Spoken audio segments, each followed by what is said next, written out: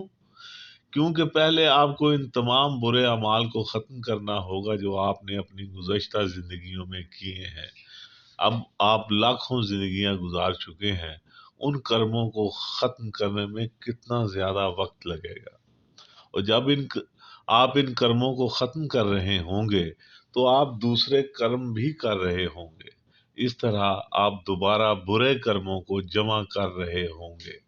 اس کا مطلب یہ ہے کہ روشن خیال ہونا ناممکن ہے، یا ناممکنات سے بھی آگے۔ زین کہتا ہے تم نے جو کچھ کیا خواب میں کیا، اب اٹھ جاؤ اور یہ ختم ہو گیا۔ ایسا نہیں ہے کہ جب آپ بیدار ہوں تو سب سے پہلے آپ کو اپنے خوابوں میں جو کچھ کیا ہے اسے مٹانا پڑے گا۔ بس جاگنے سے سارے خواب ختم ہو جاتے ہیں۔ یہ جان کر کہ وہ خواب تھے، انہیں ختم کر دینا چاہیے۔ آپ نے کئی زندگیوں تک اپنی نیند بھری زندگی گزاری ہے، اور جو کچھ بھی آپ نے کیا ہے وہ آپ کی نیند میں ہوا ہے۔ یہ کوئی بہت اہم چیز نہیں ہے، یہ وہی چیز ہے جس سے خواب بنتے ہیں۔ بس جاگ جاؤ۔ آپ کا بہت بہت